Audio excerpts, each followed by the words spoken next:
Canada is making some major moves right now against the United States and all of the tariffs that Trump has levied, not just against Canadians, but across the entire globe, as Canada's putting together a coordinated approach with other nations to really combat all of the madness, all of the insanity that has gone down with these tariffs that have been levied by Donald Trump. So we're going to break down what Canada is doing, how they're collaborating with other countries, what Mark Carney has explicitly said on this entire situation regarding to Canada's counteractions and how it will affect the Canadian economy, and some of the considerations that are getting overlooked by a lot of people right now as Canada moves away from the United States and starts trade and relationships with other nations, as there's a lot of stuff that does have to be addressed. So much to break down in this video, but before we dive into that, make sure you guys hit that subscribe button if you're enjoying the daily Canadian news coverage. We're trying to deliver you all of the latest stories regarding all of Canada, especially with the whirlwind of news that's happened with the election, with all of this tariff war.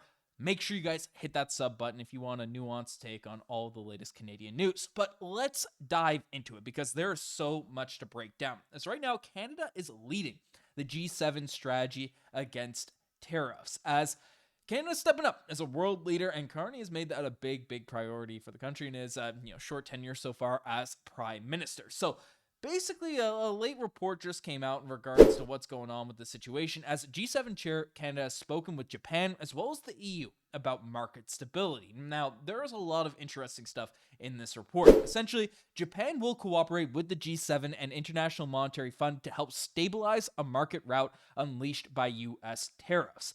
Champagne welcome dialogue with Japan and emphasize the importance of the country's existing trade relationship. And Canada is committing to continuing discussions, including as G7 president, on the impact and reactions to U.S. tariffs. So Canada is forging that relationship tight with Japan, making sure things don't fall apart as the U.S. starts to throw a wrench into different things. And the Italian economic minister has really brought up a point that really should be sounded out loud, as within the G7, all of us outside of the US spoke to try and calm the situation and find a way to bring the Trump administration to the table in a reasonable position. So a lot of these countries are working together, and Canada is taking the lead in regards to facilitating with the G7 an approach to have a collaborative attack against these Trump tariffs. And this is crucial, in terms of what Canada's plans are out there on the world stage in terms of putting these things together. And specifically, what I find interesting is the relationship with Japan, because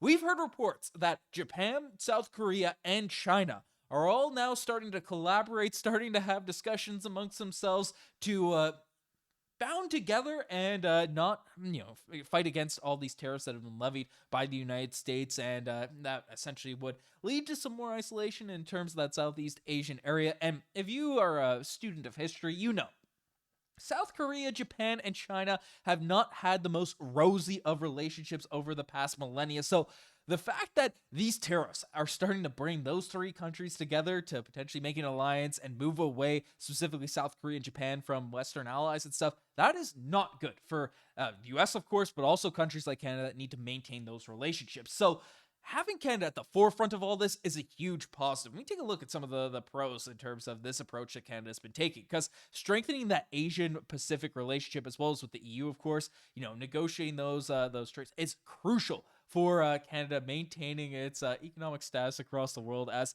its main trade part with the United States is starting to get a little bit wonky, a little bit janky. So that's something you really want to see, especially with Japan, South Korea, and these types of countries. So that is huge, and Canada's positioning itself as a stabilizer in global affairs. Of course, Canada has had that reputation for a very long time, but the United States did as well. But now, with the wrench that's gotten thrown into everything, all the concerns, all the question marks thrown around the United States, you don't want Canada to get lumped into that uncertainty. People, the EU nations just forging together and not wanting to work outside that. We want to make sure we still have strong ties, strong binds to these other countries, because, again, getting swept up and roped into all this Trump madness is not what Canada wants to end up happening. And then, of course, diversifying the economic defense. We are very, very reliant on the United States right now, and this is something that has to change. So, building up relationships with Japan, who sells a ton of products, building up relationships with the EU, that is crucial for Canada going forward. So, all of this is very positive news. But Mark Carney had a lot to say about this tariff situation, everything that's going on regarding the tariffs and Canada's approach to this as of late, and he gave some very, very intriguing quotes on this entire situation. So we'll take a look at those here now. Essentially, Mark Carney has come out and said that we are responding today with carefully calibrated and targeted counter tariffs. The 80-year-old, and so we knew this, Mark Carney, Canada has taken the approach. We're not getting pushed around by the United States, but the really interesting parts of his recent quotes is that the 80-year period where the United States embraced the mantle of global economic leadership is over. If the United States does not want to lead, Canada will. And frankly, this is something I love seeing out of Mark Carney, because you want Canada, of course, to look strong out there on the world stage. But as I mentioned before, you want Canada to be the face of stable economic trade negotiations. You don't want Canada to get lumped into this madness. So the fact that Canada is staying there and taking an actual lead out there in trade negotiations is a huge, huge positive, huge benefit in terms of Canada's approach, in terms of everything that's going on. Now, not everything Carney said was rosy over the past couple of days regarding this trade war and everything that's happening. And as he came out and said, we can't expect pressure. We can expect pressure on employment in this economy. There are some tough days ahead. I'm not going to sugarcoat it. We've seen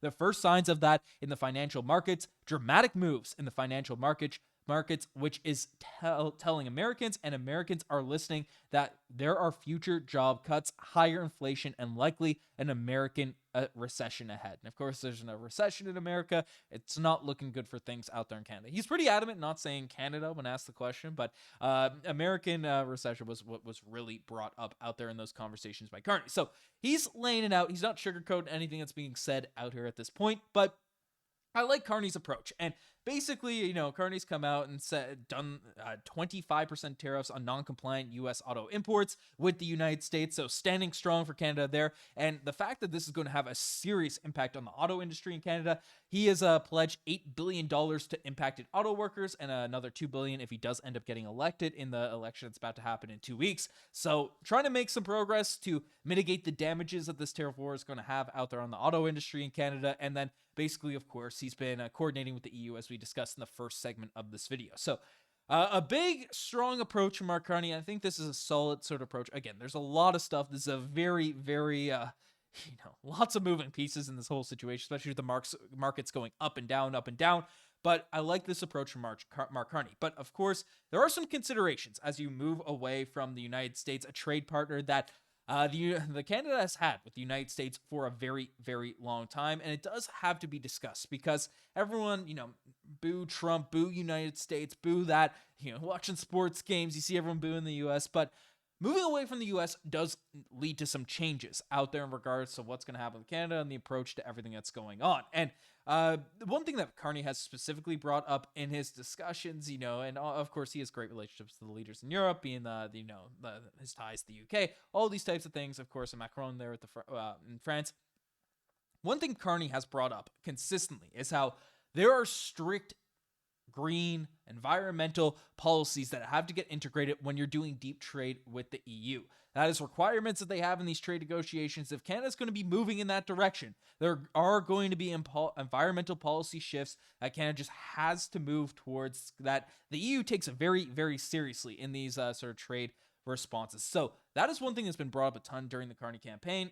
The carbon tax was cut, but it's something that those types of things will have to be re-added, will have to be re-brought in if Canada's going to be negotiating trade with the EU. Now, that's something that, again, conservatives have really gone at Carney with the approach to green. Everyone's focused on the Canada First stuff, and that's all going to be your politics. But that is something that is going to be a big consideration when trading and negotiate out there with the EU. But one thing that hasn't really been brought up that I think was addressed really well in a recent Globe and Mail article from Matt Malone is that if Canada wants to move closer to European ties, we need European privacy standards, not American. And just to take a little excerpt from this article, from this clip, basically, let's bring up the right scene here now. But basically, Matt Malone said that securing Canada's trade relationship with Europe will force us to grapple with an issue we have ignored for years: our anemic privacy and data protection laws. The failure to take these issues seriously is now catching up with us. So what's going on with this?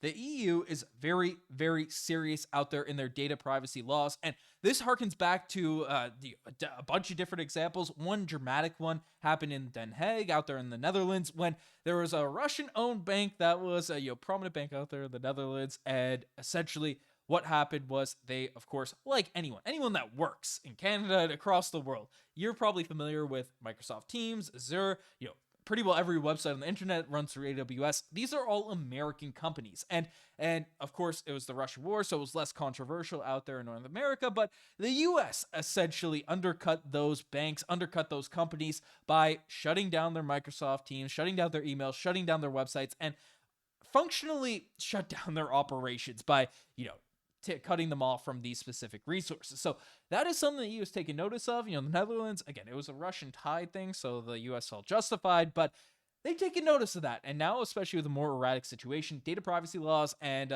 not being too tied to the United States is something that's very, very serious there now at this point. And Canada has struggled in terms of implementing these types of laws as of late. So the EU views this as a serious issue. That's what I just broke down. But recently, privacy bills have failed across Canada. There have been 2 bills in Canada that just haven't gotten passed as U.S. demands. Of course, these American companies, Microsoft, Facebook, they don't want to see these data privacy laws happen. The U.S. wants to leverage, whether it's over their allies, over their enemies, on, having those technical, monopolies on everything that's going on. So Canada has failed to implement those privacy laws that have been so prominent across Europe. So Europe is going to need that type of stuff, or we're going to be negotiating trade, especially in the tech aspect, with the EU. So that's important. And, the intelligence sharing in the US is a big red flag for the European Union. So that all makes sense. And especially with all this that's going on here now, you want to be very, very careful in terms of how that's going. But that's going to lead to some serious changes for Canada, for